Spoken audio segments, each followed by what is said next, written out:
क्या आप जानते हैं कि बर्फीला मैदान कितना डरावना होता है? जब मैं छोटा था मैं भी गांव के 7-8 लोगों के साथ कस्बे में सूअर के बच्चे खरीदने गया था। लौटते समय अचानक भारी बर्फबारी शुरू हो गई और गधे की गाड़ी पर बैठे लोग तुरंत घबरा गए। चैन वांग ने डरते हुए कहा, चाचा जब तक बर्फ में पूरी तरह से रास्ता नहीं रखा है, चलो जल्दी से कहीं छिपने की जगह ढूंढते हैं। हाँ जल्दी छुप जाओ, अगर बर्फ में रास्ता रख दिया तो हम खतरे में पड़ जाएंगे। वो चीज जरूर बर्फ में खड़ी होकर हमारा इंतजार करेगी और हमें खा जाएगी।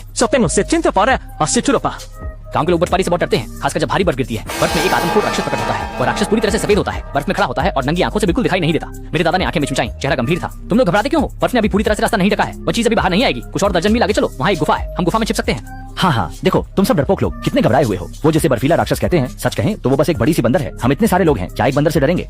जैसे ही चंदाशान ने बात खत्म की, गाड़ी पर बैठे लोगों के चेहरे का रंग बदल गया। उनकी आंखों में डर था। गांव के बुजुर्गों से सुना है कि बर्फीले मैदान की सुनने की क्षमता बहुत तेज होती है। वो कई किलोमीटर दूर की आवाज सुन सकता है और उसका नाम लेने से वो आ जाता है। चंदाशान, तुम पागल हो गए हो क्या? क्या बकवास कर रहे हो? तुम सबको मरवाना चाहते हो क्या? देखो तुम्हें कितना डरा दिया कायर। मुझे बर्फीले मैदान से डर नहीं लगता।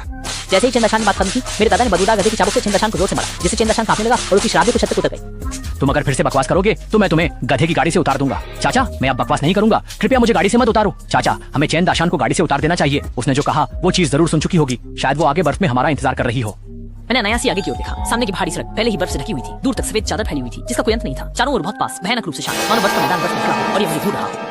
वंगजी तुम ये क्या कह रहे हो? इतनी बड़ी बर्फ अगर उस चीज से नहीं भी मिले तो भी मैं ठंड से मर जाऊंगा। तुम सब चुप रहो, ये कौन सा समय है? तुम लोगों को झगड़ा करने की फुर्सत है? क्या तुम सच में उस चीज को बुलाना चाहते हो? मेरे दादा ने ये बात कहने के बाद गाड़ी पर बैठे लोग भी शांत हो गए। ईमानदारी से गाड़ी पर बैठे रहे और लगातार चारों ओर देखते रहे, डरते हुए कि कहीं बर्फीला मैदान न मिल जाए। देखते ही देखते बर्फ और भी ज्यादा गिरने लगी। इसमें गधे की गाड़ी के पीछे बैठे चंदाशान अचानक डर के मारे पूछने लगे, अभी किसने मेरा नाम पुकारा? गाड़ी पर बैठे लोग एक दूसरे को देखने लगे, आंखों में डर था। चंदाशान तुम लोगों को डराना बंद करो, किसी ने तुम्हारा नाम नहीं पुकारा। क्या? मैंने अभी सुना कि किसी ने मेरा नाम पुकारा। उस व्यक्ति की आवाज बहुत अजीब थी। ध्यान से सुनो तो ऐसा नहीं लगता कि वह इंसान की आवाज हो सकती है। क्या तुम लोगों ने सच में मुझे नहीं पुकारा? यह सुनकर गाड़ी पर बैठे लोगों के चेहरे का रंग बदल गया। तुम सब शांत हो जाओ, घबराओ मत, हम जल्दी ही गुफा पहुंच जाएंगे। लेकिन गाड़ी ने मुश्किल से 10 मीटर ही तय किए थे कि गाड़ी के पीछे से अचानक चंदाशान की दर्दनाक चीख सुनाई थी। जब मैंने प्रतिक्रिया दी और पीछे मुड़कर देखा तो चंदाशान गायब हो चुके थे। केवल गहरी पंजों की खरोंचें और खून का एक धब्बा बाकी था। चेन वांग चंदाशान के बगल में ही बैठा था, उसके चेहरे पर भी खून लगा हुआ था। चाचा चंदाशान को वो चीज पकड़ कर ले गई। गाड़ी पर बैठे लोग तुरंत घबरा गए, उनकी आंखों में डर था। सब लोग घबराओ मत, पहले गुफा में छुप जाओ। जब बर्फ शांत हो जाएगी तब हम गांव वापस जाएंगे। बात खत्म होते ही मैंने भी जल्दी से गधे की गाड़ी को गुफा में ले गया। गुफा बहुत बड़ी थी, एक तरफ पूरी तरह से अंधेरा था, केवल गुफा के मुहाने पर ही रोशनी थी। ये बर्फ कब तक शांत होगी पता नहीं, हो सकता है हमें गुफा में रात बितानी पड़े। हमें कुछ लकड़ियां ढूंढनी होंगी ताकि रात में आग जला सकें। कौन मेरे साथ लकड़ियां ढूंढने जाएगा? चाचा मैं आपके साथ जाऊंगा। ठीक है तो मैं और लियांग जी लकड़ियां ढूंढने जाएंगे। तुम सब यहाँ शांति से रहो, कोई भी गुफा से बाहर नहीं जाएगा। मेरे दादा के जाने के बाद गांव के लोग गुफा में आराम कर रहे थे। अचानक गुफा के मुहाने से आवाज आई। अगले ही पल देखा कि चंदाशान गुफा में आ गया। उसके चेहरे पर बर्फ थी और उसकी पिंडली की त्वचा की एक परत खरोंच गई थी। वो बहुत ही बुरी हालत में दिख रहा था। गांव के लोग चंदाशान को देखकर भी चौंक गए। दाशान तुम मरे नहीं हो। चंदाशान ने चंदवा की ओर देखा। उसकी आंखों में एक पल के लिए लाल सी झलक आई लेकिन तुरंत गायब हो गई।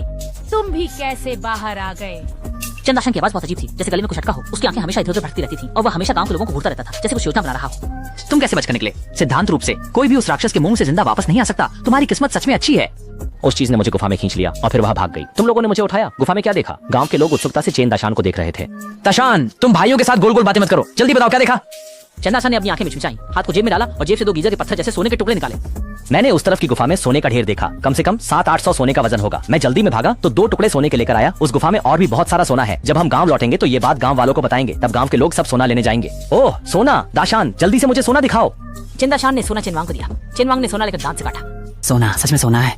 गांव के लोग आंखें फाड़कर देखने लगे। सबने सोने को देखने के लिए छीना झपट्टी की। सोना गांव के लोगों के हाथों में घूमता रहा। यूं लाओ, सान उत्सुकता से पूछे, दाशान क्या तुम्हें याद है वो गुफा कहाँ है? वो पहाड़ के नीचे 100-200 मीटर पर है। इतना पास है क्या? क्यों ना हम अभी जाकर सोना ले आएं? वैसे भी आने जाने में ज्यादा समय नहीं लगेगा। ले आएंगे तो बस हम कुछ लोग ही बांट लेंगे। गांव के लोग एक दूसरे को देखने लगे। किसी ने कुछ नहीं कहा। चंदाशान ने आंखें मिचमिचाई। उसकी आंखों में एक चालाकी की झलक थी। वंगजी बाहर की बर्फीली हवा बहुत तेज है, अभी जाना सुरक्षित नहीं है। अगर उस चीज से सामना हो गया तो जान नहीं बचेगी। कोई बात नहीं, कहते हैं कि जोखिम में ही समृद्धि है। मैं मौत से नहीं डरता। क्या आप में से कोई मेरे साथ चलना चाहता है? गांव के लोग सभी ने सिर हिलाया। दाशान तुम जल्दी से रास्ता दिखाओ, सब तुम्हारे साथ चलेंगे। उसी समय मेरे दादा और वांग लियांग अचानक वापस आ गए। मेरे दादा ने अपनी पीठ से सूखी टहनियां जमीन पर फेंक दी और गंभीर चेहरे से पूछा, तुम लोग कहाँ जा रहे हो? चाचा दाशान कहता है कि नीचे गुफा में सोना है, वो 2 टुकड़े भी लेकर आया है। चलो जल्दी से नीचे गुफा में सोना लेने चलते हैं। मेरे दादा ने जैसे चेन वांग की बात सुनी ही नहीं, उन्होंने चेन वांग की तरफ देखा भी नहीं। वो लगातार चंदाशान को देखते रहे। हे अंकल, सोना नीचे की गुफा में है। सब लोग सोना लेने जाना चाहते हैं। साला मुझे लगता है कि तुम लोग अपनी जान की परवाह नहीं कर रहे हो। बाहर भारी बर्फबारी हो रही है, इंसान की परछाई भी नहीं दिख रही। वो चीज जानबूझकर गुफा में सोना रख रही है ताकि तुम लोग वहाँ जाओ और बर्फ में चुपचाप तुम्हें खा जाए। मेरे दादा की बात खत्म होते ही चंदाशान ने नफरत भरी नजरों से मेरे दादा को देखा, जैसे वह उन्हें जिंदा निकल जाना चाहता हो। गांव के लोग मेरे दादा की बात से डर गए।